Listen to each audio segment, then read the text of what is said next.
හයි කොහොමද ඔයාලට ඔන්න මම ගොඩ දවසකට පස්සේ වීඩියෝ එකක් අරගෙන ආවා. ඉතින් ඇත්තටම මම පොඩ්ඩක් විතර බිසි වුණා. මොකද ජොබ් එකට යන ගමන් මම කෝස් එකක් කරා. ඒකේ අන්තිම ටික තිබ්බ හින්දා ඒකත් එක චුට්ටක් බිසි වුණා.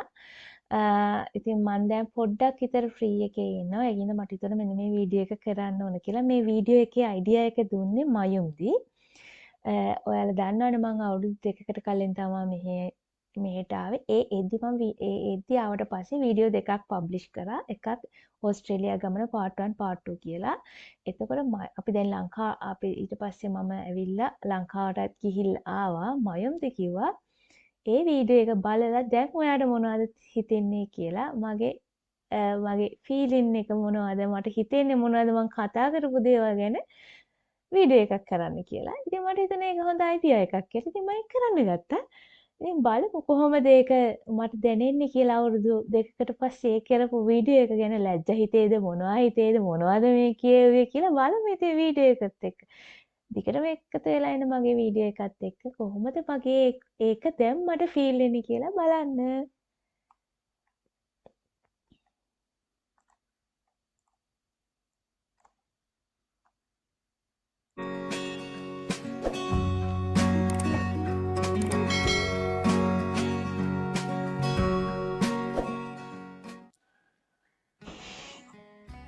දෙදස් 24 මැයි 16 ජීවිතය ගත්ත ලොකු තීරණයක ලංකාවේ ගත කරන අන්තිම පැය කීපය. ඇත්තට මේක ලොකු දවස එන්න තීරණයක් නෙමෙයි, අමාරු තීරණයක්. මොකද අම්මලා තාත්තලා අවුරුදු ගාණක් හම්බ කරලා හදපු දේවල් දාලා එනකොට ඒව දාලා ඒක අමාරු තීරණයක්.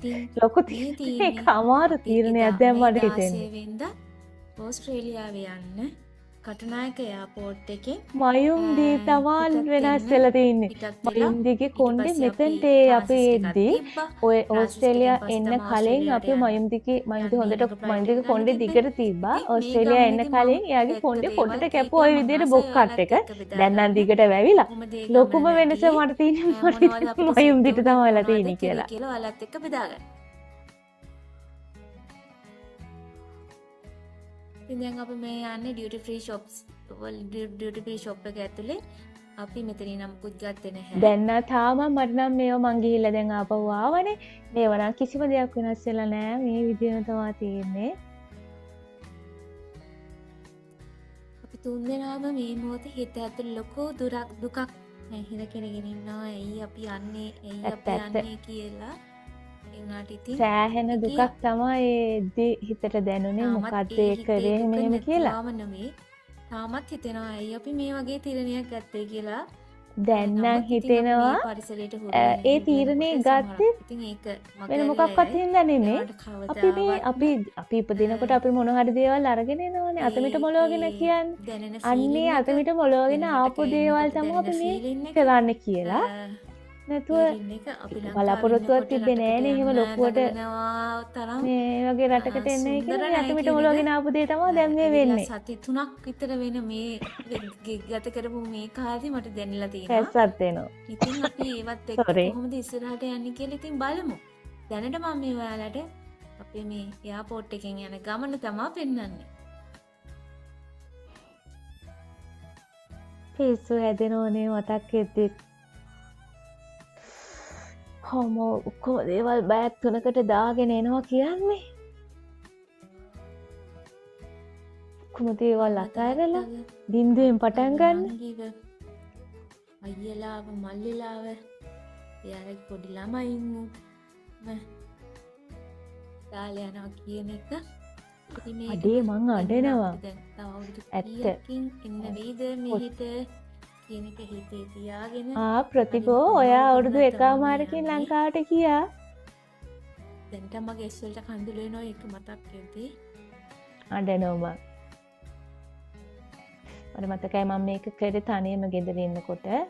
ඉතින් මං හිතනවා මයුම් පිට තමයි ගොඩාක් මේක කරනකොට මං හොඳටම ඇඬුවා. අච්චිලා සීලා ගොඩක්ම මිස් කියලා දැනෙනවා අඬනවා.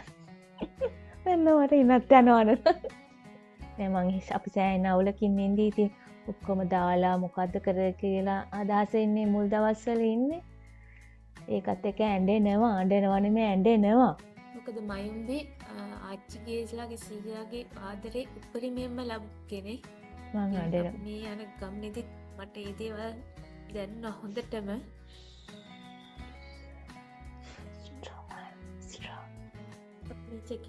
චෙකින් වෙන සිකියුරිටි ප්‍රොසෙස් එකේ ඉන්නේ. මයුම්දී මං හිතන්නේ මයුම්දී ටක් ගාලා සෙටල් වුණා. ඒකට එක හේතුවක් තමයි මයුම්දී ගියේ ඇඩම්ස්ටවුන් පබ්ලික් ස්කූල් එකට. ඒ ස්කෝලේ මයුම්දිට මාර විදිහේ සපෝට් එකක් දුන්නා. මිස්ටර් මැක්ඩොනල්ඩ් තමා එයාගේ පොපස් ටීචර්. එයාලා මාර සපෝට් එකක් දුන්නා. එයාට සෙටල් වෙන්න ටක් ගාලා එයා ලස්සන්ට ස්ටෙප් බයි ස්ටෙප් ඉස්සරහට ආවා. ඒක හොඳට දැක්කා. ප්ලෑන් කරලා ආපු ගමන ඒ මොනවා ප්ලෑන් කළත් අන්තිම මොහොතේ හිතෙනවා ඇයි අපි මේ වගේ තීරණයක් ගත්තේ කියලා. දැන් තේරෙනවානේ ප්‍රතිපෝ ගත්ත තීරණය වැරද්දක් නෑ කියලා.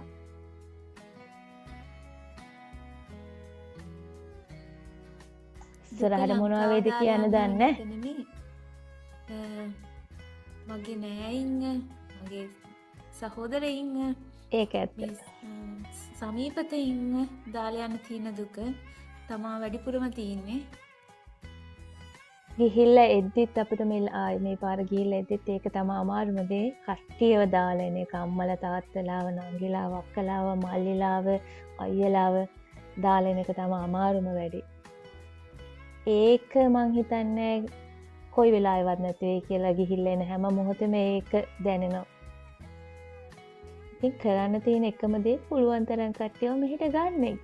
ඒත් ඒක කොහොමද කරන්නේ? රෝදයක් කැඩිලා තිබ්බා. ප්‍රශ්නයක් තමයි ඉතින්. අපි මේ රැප් කරන සර්විස් එකක් තියෙනවා. මේ පාරක් ගිහිලා ඔතනින්ම රැප් කරගත්තා. මොකද ඔය බෑග්ස් ටිකම තමයි අපි මේ පාර අරන් ගියේ අරගෙන ආවේ. ඔයාලා මේ දකින්නේ ඒ ප්‍රොසෙස් එක. ඊට පස්සේ අපිට මේවා නම් මම හිතන්නේ වෙනස් වෙලා නෑ. ඒ විදිහම ඔක්කොම ඒ විදිහම තමයි දේවල්. කවුන්ටර්ස් තියෙනවා. අපි බෑග් තුනකට අරන් ගියේ මේ වේට් එක මෙෂර් කරගත්තා චෙකින් වෙන්න කලින්.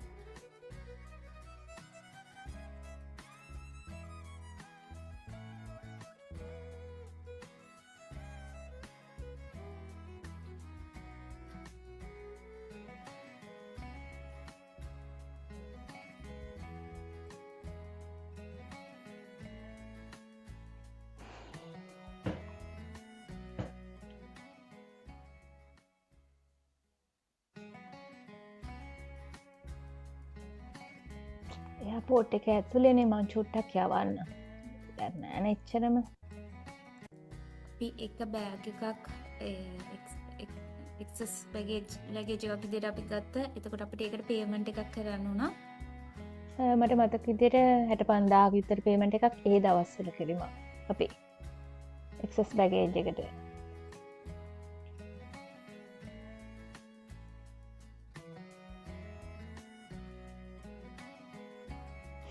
ඔය වෙලාවේ හිතේ මාර දුකකින් ඉඳි මට හොඳට මතකයි මාර දුකකින් ගියේ. අර කරන්නම් ඉස්සරහට නිකන් ඔහේ ගියා මිසක් හිතේ මාර දෙකක් තිබ්බේ. මේ වීඩියෝ එකට මෙච්චර කාලයක් ගියත් මට මේක එඩිට් කරනකොට මන් දන්නවා මට ඇඬෙනවා කියලා. ඒකින්ද තමයි මම තව ටික කාලයක් අරගෙන මේක දානවා කියලා හිතුවේ. මේ මොහොතේ මට ඇඬෙනවා මේ දැන් එපා ප්‍රතිභා be strong.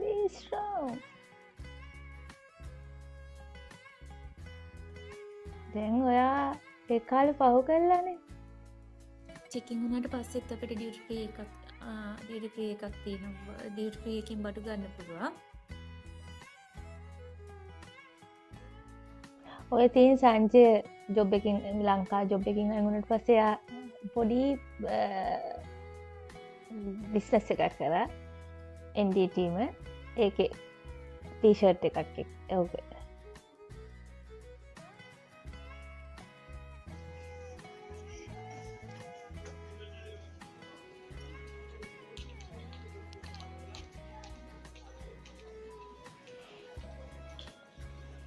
කිසිම මට මතකයි කිසිම ෆීලින් එකක් තිබ්බේ නෑ අපි මේ හරියේදී ඔය යන්නේ ඔහේ යන්නම් වාලේ ඉස්සරට ගියා තමා. ඕ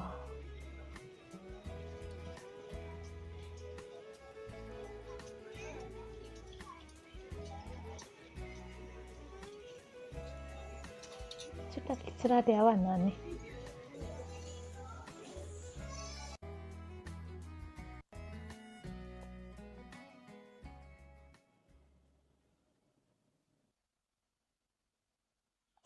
මෙතනදි වාඩි වෙලාත් හිතුණා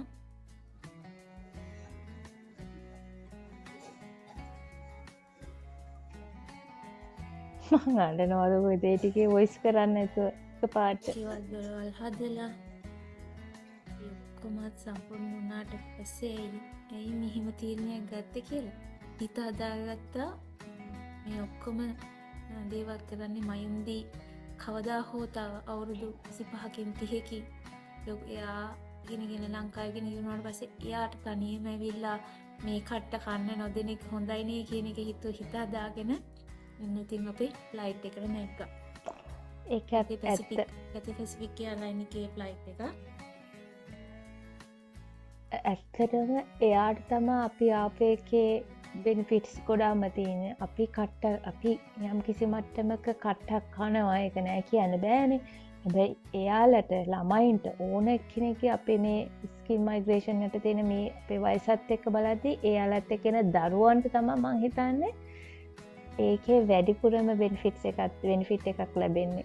මොකද එයාලා ඉගෙන ගන්නේ පරිසරේ, හැදෙන්නේ පරිසරේ එකත් එක්ක යාලට හොඳයි. ඊට පස්සේ ලැන්ග්වේජස් දෙකක් පුළුවන් වෙනවා හොඳටම. මෙහි ලංකාවේ සිංහල මීඩියම් කරා නම් ලැන්ග්වේජස් දෙකක් පුරුදු වෙනවා. ඒවෙන් ගොඩක් යාලට බෙනිෆිට්ස් තියෙනවා. උඩට දාලා ඉතින් වාඩි වුණා ගමන යන්න.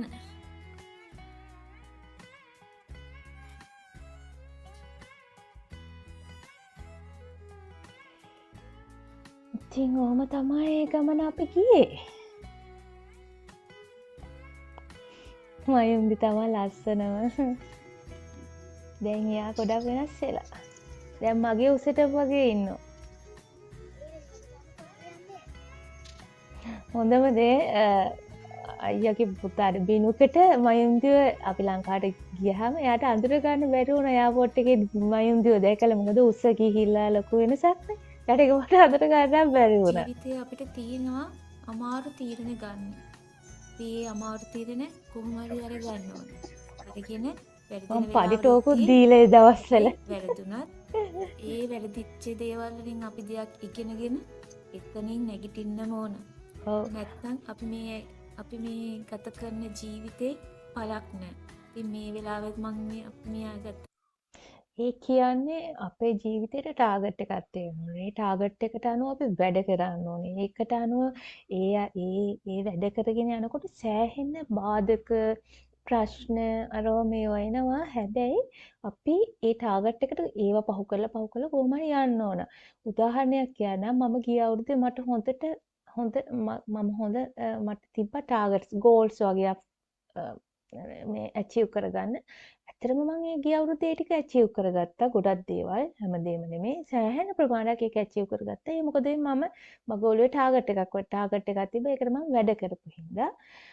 එතකොට ඇත්තටම අපේ ඔළුවේ මොකක් හරි හොඳ සිතිවිල්ලක් තියෙනවා නම් ඒකට අපි වැඩ කරනවා නම් ඒ දේවල් ඉෂ්ට කරගන්න ඇත්තටම අනිත් දේවල් බාධක ආවත් ඒ දේවල් බාධක වෙන්නේ නැහැ. ඒ දේවල් තමයි අපේ ඒ ගමන යන්න හයිය වෙන්නේ කියලා. ඒ බාධක කියන්නේ ඒ ගමනට හයියක්. ඒ ගමන සාර්ථක වෙන්න තියෙන එක දෙයක් තමයි බාධක කියන්නේ. ඒකත් එක්ක තමයි අපි ස්ට්‍රෝං වෙන්නේ ඒ දේ වැඩේ කරගන්න. ඔන්න මං ආයෙ පඩි ටෝක් එකක් දුන්නා.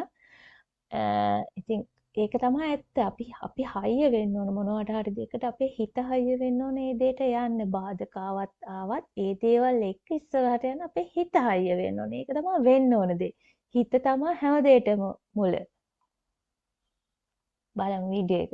නායි සමහරු තීරණේ මන් දන්නේ තව අමාරු තීරණේ හරියයිද වැරදිද කියලා මේ මොහොත වෙනකනොත් ඇවිල්ලා සති 3ක් කියන මේ මොහොත වෙනකනොත් හිතාගන්න බැහැ මේ දැන් ආපු ගමන දැන් අවුරුදු හරිද දෙකක්නේ. වැරදිද කියලා. එතකොට බලමු ඉතින් දැනට තව නම් ඉතින් කල් මට තියෙනවානේ වැරද්දක් අපිට ඒ වගේ පේන්නේ තීරණයකට හරි. එළඹෙන්න. මොකද ඒකෙන් මමත් හැබැයි ජීවිතේ දේවල් ජීවිතේ ලබාගෙන වැරදෙන තියෙනවා මේ රටට වැරදෙන ආපු හැම එකෙන්. දෙයකින්ම සහ මම පාඩමක් හිතනවා ඉගෙන මගේ ගන්න. ඒ ආදෙමව්පියෝ පාඩම් එක්ක අක්කලා ආයෙත් ඒ නංගිලා මේ වැරදි හැමෝටම නොකර යම්කිසි ඒ මට්ටමක කරපු වැරද්දට පොඩි අපි ඇඬුවා නම් දුක් දෙයක් වුණා ලැබිලා නම් තියෙනවා කියලා අපි නැවතත් මේ ඒ රටට ආපු වැරද්දම එකෙන් නොකරන්න කවදාවත් අපි නැති වෙන්නේ නැහැ. ඒ ඒ දුරස් වගේ වීම දේ ඒ තියෙන දුක වැරද්දටම කියන එක තව නැති සැරයක් වෙන්නේ නැහැ. හඳුළු හැබැයි නොහෙලන්න හැමෝටම අපි යම්කිසි අපේ දෙයක් ජීවිතේ ලැබිලා හැඩගස්ස තියෙනවා ගන්න කියලා ඕනේ. මං හිතනවා. අනේ ඒ අයත් වැරද්ද ඉතින් යම්කිසි පළවෙනි මට්ටමක වතාවට සතුටු වීමක් වැරදුනා නම් තියෙනවා ආයෙ දෙවෙනි ඇති කියලා මං වතාවටත් ඒ හිතනවා වගේ අපේ වැරදි මේ නොවෙන්න. තීරණය ගැන. ඉතින් දැන් අපි බලමු ඉතින් මොකද බලමු ඉතින්. වෙන්නේ කියලා ඉස්සරහට. තව කල් තියෙනවනේ මේ තාම අවුරුදු 2යිනේ. මේ අවුරුදු 2 මම සතුටුයි මගේ තීරණය ගැන. මං හිතනවා මගේ වටේ ඉන්න මගේ අම්මලා තාත්තලා නංගිලා අක්කලා මේ හැමෝම මේ ගැන සතුටු ඇති කියලා මං අපි මේ ගත තීරණයට දුරස් වීම කියන එක දුකක්. ඒක නෑ කියන්නේ. මං හිතනවා රටින් පිට වෙන හැමෝටම මේ වගේ දැන හිතෙනා ඇති. ටික කාලයක් යනකොට මේ පරිසරයට හුරු වෙනකොට ඒගොල්ලන්ට ඒක ඒ පරිසරයට හුරු වෙනකොට ඒක ඊට පස්සේ හිතින් චුට්ට අඩු වෙලා ඒකට හුරු වෙනවා ඇති. හුරු වෙනවා. මුලම අපි හුරු වෙනවා ඒ පරිසරයට. හැබැයි හරිම අමාරුයි. මොකක් හරි දෙයක් වෙච්ච ගමන් ආපහු ඔලුවට එනවා. අනේ ගියා නම් හරි මේ එනවා හිතට. හැබැයි අපි ඒකට හුරු වෙනවා. කට්ටිය නැතුව ජීවත් වෙන්න ඒ දේවල් වලට තනියෙන් වැඩ කරගන්න අපි ඒකට හුරු වෙනවා. උනාට ඉතින් මනුස්ස හිත්නේ හැම වෙලේම නැති දේ ගැන බොරුවීමක් තියෙනවා. ශ්‍රී ලංකන් එකෙන් ලැබෙන ෆ්ලයිට් ෆුඩ් එක තරම් රසවත් නෑ. අපිට ඒක ඇත්ත. ස්පයිසස් නෑනේ. ඒකින්ද කෑවා කියලා දැනෙන්නෙත් නෑ.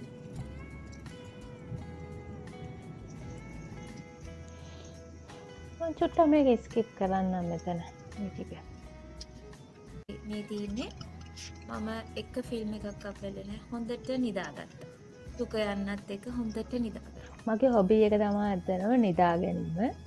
මට නිදා ගන්න තියෙනවා නම් ඒක මට සෑහෙන මාව හොඳට රීසෙට් වෙලා තමයි මම නිදාගෙන නැගිටින්නේ.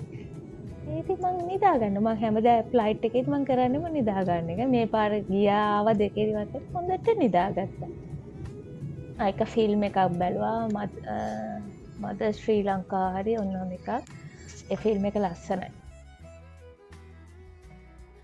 ඉතින් මම යවන්න.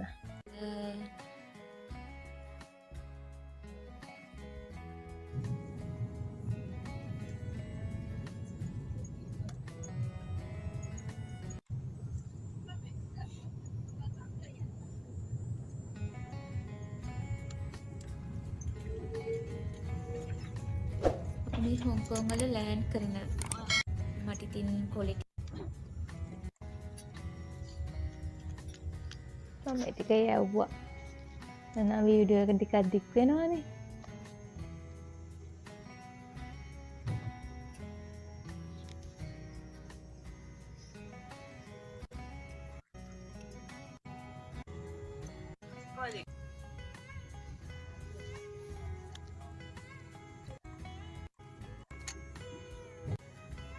අටට විතර හොංකොං වෙලාවෙන්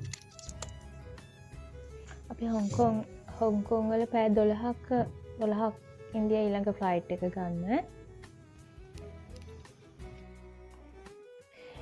ගිහින් අපි හොංකොං වල පැය 12ක ට්‍රාන්සිට් එකේදී මොකද කරේ? මෙතන මම එදා ට්‍රාන්සිට් කියලා කියවනේ ට්‍රාන්සිට් එකට. මම දන්නේ දැනුත් මගේ ප්‍රොනන්සියේෂන් එක වැරදිද නැද්ද කියලා. එතන මම වැරදියට කියලා තිබුණා. මගේ වීඩියෝ එක බලපු එක්කෙනෙක් ඒක කියලා තිබ්බ මේව කියලා thank you ඔයාට ඒක මම හදාගත්තා. මම හිතනවා මගේ ප්‍රොනන්සියේෂන් හරි ඇති කියලා ට්‍රාන්සිට් එකට. දන්න දැන් ආයෙ ඇහෙන්නේ නැවද දන්නේ. ඉතින් ඒ බලපු එක්කෙනාට thank you ඔයා මට මගේ වීඩියෝ එක සම්පූර්ණයෙන්ම බලපු එකට. එහෙනම් ඊළඟ වීඩියෝ දෙක ලෝඩ් කරන අපි බලමු මේකේ මොනවද වෙන්නේ කියලා. ඔයාලට ගොඩාක් ස්තුතියි මගේ මේ ඕස්ට්‍රේලියාවට එන ගමනේ පළවෙනි වීඩියෝ එක නරඹපු ඔයාලට ගොඩාක්ම ස්තුතිවන්ත වෙනවා. දැන් මේ ඔයාලට ආයි අපි thank you ඉන්නේ කියනවා හොංකොං ඒක එයාපෝට් බැලුවට. එකේ 12ක ට්‍රාන්සිස්ට් එකක් අපිට තියෙනවා සිඩ්නි වලට යන්න. දැන් මේ වෙලාව උදේ 8ට විතර ඇති. 8:00මාර වගේ ඇති. අපිට ගොඩක් වෙලාව තිබ්බ හින්දා අපි බොහොම නිදහසේ මේ ගමන ගියා. නිදහසයක් නෙමෙයි හිතේ එන ගොඩක් ප්‍රශ්න තිබ්බා. උදේට කෑවා මැක්ඩොනල්ඩ් තැනක් හොයාගන්න මේ ඔක්කොම ඔළුවේ තිබ්බා. බන් ගත්තා අපි තුන් දෙනාටම. බර්ගර් බන් නම් දැන් එපා. දැන් නම් බර්ගර් බන් එපා. ඒ තරම් එපා වෙලා තියෙන්නේ. මේ ඉතින් ජාතික ආහාරයක් වගේනේ බර්ගර් බන් කියන්නේ දැන් ලස්සන්ට. බර්ගර් බන් එපා. ඇත්තටම ලංකාවේදී අපි රයිස් ඇන්ඩ් කරි වලට වඩා ආසයිනේ ඔය වගේ කෑම කන්න. ඇත්තටම මට නම් දැන් බර්ගර් රැප් අරවා මේවා ඇති වෙලා තියෙන්නේ කන්න ආසම හිතෙන්නේ බත්ම තමයි බතුයි හොදි. බලන් ඉන්න ආසෙ හිතෙනවා ඒ දිහා. අර හැමතිස්සෙම අර එක දැකලා කාලා ඒ රසත් වෙනස්. මෙහෙ තියෙන රස වෙනස්. ඒකත් එක්ක මට ඉතින් දැන් කාලා ඇති වෙලා දැන් කන්න හිතෙනම බත්. ඒක හින්දා දැන් බත් කන හින්දා වැඩිපුර මහතුත් වෙනවා. බරත් වැඩි වෙනවා. ඒකන් කන්නේ බර්ගර් එක මට සෙට් වුණේ නැහැ ඔය බර්ගර් එක මට මතක විදියට.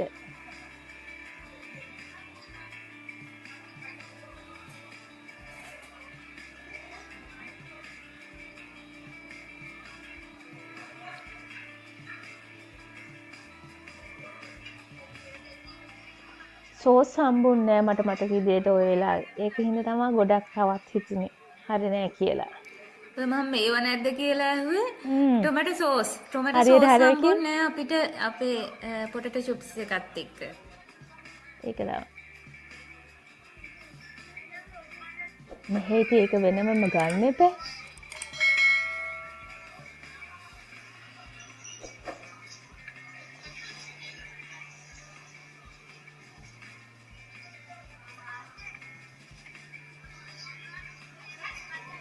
ඒ චුට්ටක් සිත් කරන්න මේ හරි කමේ වань 12 ගත කරපු එක තමයි ඉතින්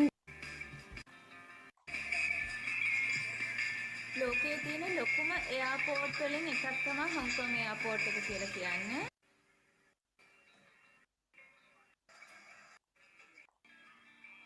පළවෙනි වතාවට එයාපෝට් එකකට යන්න ගිහිල්ලා එක්ස්පීරියන්ස් එක අරගෙන යන්න ඉන්නවනම් කිසිම දෙයකට බය වෙන්න එපා.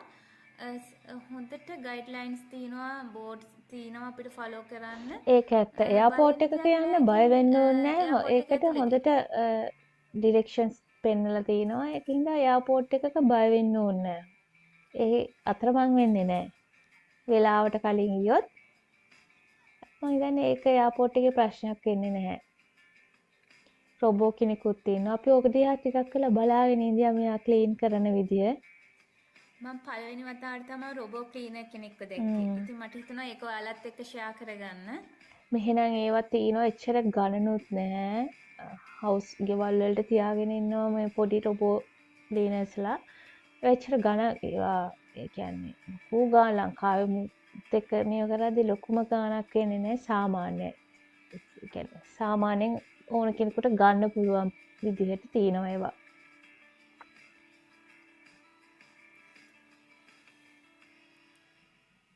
ඒක ඇත්තටම ලේසි ක්ලීන් කරන්න මොප් කරන්න වැකියුම් වෙනවා මේ ඔක්කොටම ලේසි යා. අපි ලස්සන ටැප් ඩාන්ස් එකකුත් බැලුවා.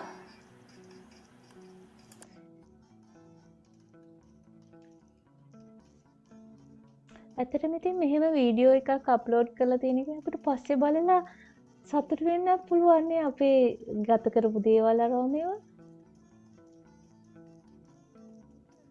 නැත්නම් ඇත්තටම මේවා අපි ෆෝන් වල තියාගෙන ඉඳියා නම් ෆෝන් එකට මොකක් හරි වුණොත් ෆෝන් එක නැති වුණොත් හරි මොනවා වුණොත් මේවා අපිට නැති වෙනවා. වීඩියෝ අපේ මෙමරීස් නේ මේ දේවල්.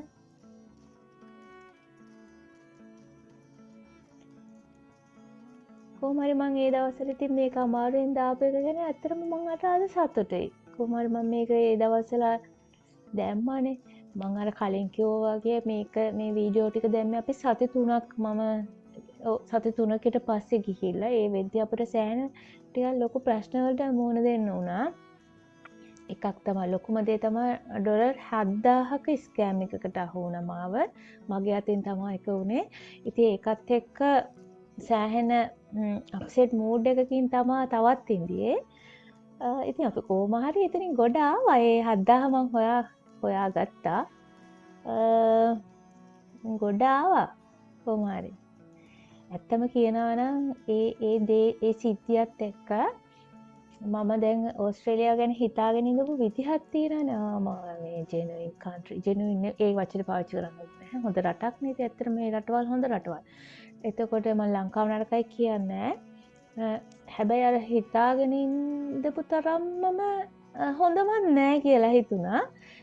ඒ ඔය ස්කෑම් එකත් එක්ක ඒකත් එක්ක අපි අර මට හිතෙන්නේ ඒකත් එක්ක මං ටක් ගාලා නැගිට්ටා. අර සික් එකේ ඉඳපු හෝම් සික් අරවා මේ ඔක්කොමත් ෆැමිලි එක ගියා වුණත් ඒ සික් එක එනවමයි. ඒකත් එක්ක අර වෙච්ච දේත් එක්ක මට හිතෙන්නේ මම ටක් ගාලා නැගිට්ටා. ටක් ගාලා නැගිටලා මට හිතුණා ජොබ් එකක් හොයාගන්න ඕන මේ කියලා. මොකද මම දැන් වැඩ කරන ෆීල්ඩ් එකෙන් ජොබ් එකක් නෙමෙයි හෙව්වේ මෙහෙ ඇවිල්ලා. මෙතන මොකද දන්නවද උනේ? පොඩ්ඩක් මට ඒ කතා ඉස්සෙල්ලා කරගෙන ගොඩක් ඉස්සරහට ගියා. ඊට පස්සේ අපි දෙන්න හැංගුණා මෙයා මොකද කරන්නේ කියලා බලාගෙන ඉන්න.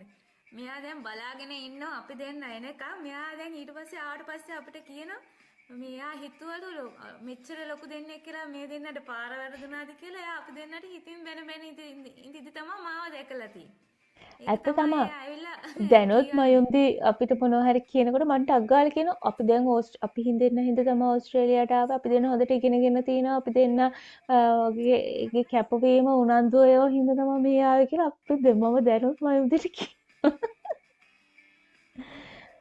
මට කියන්න ඕන එයාපෝට්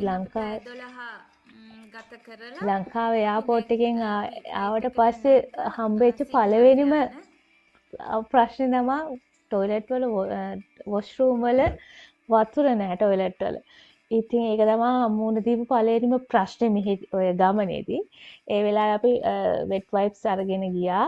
හැබැයි මම දැන් නම් ඒකට ප්‍රශ්නයක් නැහැ එයාපෝට් වලදී සාරේ මොකද මෙහි ඉතින් වොෂ්රූම් වල පිටත ඒවට වතුර වතුර නැති හින්දා ඒකට හුරුයි. පළවෙනි වැඩේට සහ දෙවෙනි වැඩේට. හැබැයි මං ගෙදරදී නම් වොෂ්රූම් එකේ වතුර තියාගෙන ඉන්නවා. මෙහෙද දැන් ඒක හුරුයි. දැන් මේක කවුරු හරි බලනවා නම් මේ වීඩියෝ එක මේ වගේ රටකට එන්නේ ඉන්නවා නම් ඔයගොල්ලෝ බය වෙන්න එපා. ඒකට ඔයා හුරු වෙනවා සහ ඒකට විකල්ප තියෙනවා. වෙට් වයිප්ස් පාවිච්චි කරන්න පුළුවන්. නැත්නම් පොඩි බෝතලයක් තියාගෙන පාවිච්චි කරන්න පුළුවන්. ඒ දේවල් කරන්න පුළුවන්. බය වෙන්න එපා ඒ වැඩේට. රටකුත් දාලා ඔක්කොම දාලා ආවට පස්සේ ඕක මොකද්ද කියලා හිතනවා නේද?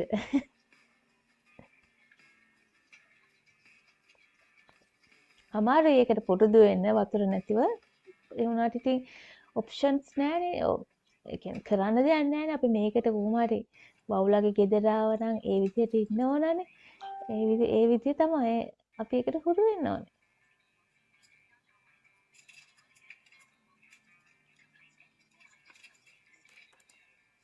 මේක කියවන්න.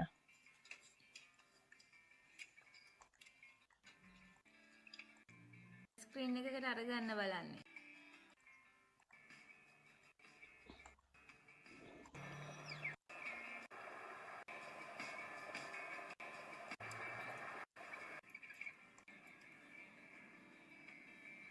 ඇත්තම කියනවා නම් මේ ලෑන්ඩ් කරද්දී මම දෙවියන්ගෙන් ඉල්ලුවා මේ ආවට පස්සේ මේක තියෙන වැඩ ටික කරගන්න ධෛර්ය ශක්තිය හැකියාව මට ලබා දෙන්න කියලා. මට හොඳට මතකයි මම ඒ වෙලාවේ ප්‍රාර්ථනා කරා. මොකද ඉන්න තැනක් නැහැ, රස්සාවක් නැහැ, අතේ ගෙන ආපු සල්ලි ටික විතරයි. නෑයෙක් නෑ, හදිස්සියක් වුණොත් යාළුවෙක් නැහැ. දැනගෙන ඉඳී එකම එක්කෙනයි ඔය ඒ කියන්නේ ඔය සිඩ්නිවට ඒත් අපි කවදාවත් යාළුවා හම්බෙලා නැහැ. කෝල් එකෙන් විතරයි අපි යාගෙන විස්තර දන්නේ. සින්තියා අක්කා, ධම්මිකා අයියා, මාරියා ආන්ටි, චන්ද්‍රාංකර්. ඒ 4 දෙනාට ගොඩක්ම ස්තුතියි අපි බලාගත්තට. ප්‍රශ්නාවක් මොන විදිහේ බාධකාවක් හීනේ ඒ ප්‍රශ්න වලට මුහුණ දෙන්න ඕනේ හීනෙත් එක්කම තමයි. එතකොට දන්නේම නැතුව ඒ හීනේ අර ප්‍රශ්නත් එක්කම ඉෂ්ට වෙලා තියෙනවා. හරියට හරි ප්‍රශ්නත් ප්‍රතිපා. විසඳලා හීනෙත් හැබෑවිලා. අපි මේ අපේ ඒක ඇත්ත. ලැගේජස් කලෙක්ට් කරගන්නවා. මේක ඉමිග්‍රේෂන් සතුටුයි. එකේදී ඒ වගේ ෆොටෝ අපි ගන්න ගැන ගොඩක් සතුටුයි. තැන්වලදී අපිට ඇත්තට. ෆොටෝස් ගන්න රිස්ට්‍රික්ටඩ්. ඒකින්ද මෙතනින් එහා මම රෙකෝඩින් කරන්න ගියේ නෑ. ඇත්තටම මොකද සිඩ්නි එයාපෝට් එක රට ලස්සනද කලුයි. කැතද කියලා ඒකින්ද කියන්න මෙතනින් මතක එහා මම නැහැ රෙකෝඩින් ඔය කරන්න දවසේ. ගියේ. මොකද ඒ තරම් අපි මම ස්ට්‍රෙස් එකකින් සාමාන්‍යයෙන් ආවේ. අඩු ගානේ ෆොටෝ එකක් වගේ ගන්න හැබැයි නැති කෙනෙක්. ලංකාවට දැන් ඒක එද්දි හින්දා යද්දි මගේ ආයෙත් අතට මේ එයාපෝට් එක දකිනවනේ. වීඩියෝ එතකොට තමයි කරද්දී දැක්කේ ඔවල් සිඩ්නි එයාපෝට් එක කරද්දී මේමයි ඒකේ මේමයි මේ කියලා. ක්වොලිටි එක නැත්තම් අඩුයි ඇත්තටම නම් මතකයක්වත් වොයිසින් තිබ්බේ වල නැහැ කොහොමද ඒ ප්‍රශ්නයක් තියෙනවා නම් එයාපෝට් එක ඒවට සමාව කියලා. වෙන්න ඕන. මගේ වීඩියෝ බලන ඔයාලට ගොඩාක්ම ස්තුතියි. Thank you for your ස්තුතියි watching. See ඔයාලට you මගේ soon. වීඩියෝ බලන. Bye. ඉතින් කියන්න ඕන මේක තමයි එක්ස්පීරියන්ස් එක. ඇත්තටම අවුරුදු දෙකකට පස්සේ හිතෙනවා නෑ මං අපි ගත්ත තීරණේ හරි කියලා. හැබැයි ඉතින් හෙට මොනවා වෙයිද කියලා දන්නේ නෑ. මේ කතා කරන්නේ පහුගිය අතීතෙත් අවුරුදු දෙකක අතීතෙත් එක්ක. ඉතින් මං හිතනවා ඉතින් අපි කරපු කියපු දේවල් තමයි අපි ඉස්සරහට අරගෙන එන්නේ. ඉතින් මං හිතනවා මේ ගත්ත තීරණේ වැරද්දක් නෑ කියලා. ඒකෙන් අපි හැමෝටම යම්කිසි මට්ටමක ජීවිතේ සැපවත්ව ගත කරන්න පුළුවන් විදිහේ දෙයක් සිද්ධ වුණා කියලා. එකම දේ මම තවත් දෙයක් මම ඩ්‍රයිව් කරේ නෑ ලංකාවේදී. මම මේ ඩ්‍රයිව් කරන්න ඉගෙන ගත්තා. ඒක තමයි ලොකුම දේ. ඉන්ඩිපෙන්ඩන්ට් ගතියක් එනවා. ඩ්‍රයිව් කරන්න පුළුවන් කෙනෙක් ලංකාවේ ඩ්‍රයිව් කරන අය ඉන්නවා. හැබැයි මට ඩ්‍රයිව් කරේ නෑ මම ලංකාවේදී. ඒ දේවල් එක්ක මට ඉතින් හිතෙනවා ගත තීරණේ වැරද්දක් නෑ කියලා. ඉතින් එහෙනම් ඊළඟ වීඩියෝ එකකින් ගිහිල්ලා එන්න. ඊළඟ වීඩියෝ එක තමයි අපේ අවුරුදු දෙකමාරකට පස්සේ ලංකාවට ගිය වීඩියෝ එක. ඒකෙදි අපි කොහොමද අපේ නෑදෑයොත් එක්ක ගත කරේ, දෙමව්පියොත් එක්ක ගත කරේ, මොනවද කරේ, අර මේවා ඔක්කොමත් එක්ක ඊළඟ වීඩියෝ එකකින් හම්බ වෙනකන් එතකන් ඔයගොල්ලෝ පරිස්සමින් ඉන්න. ගිහිල්ලා එන්න. බයි.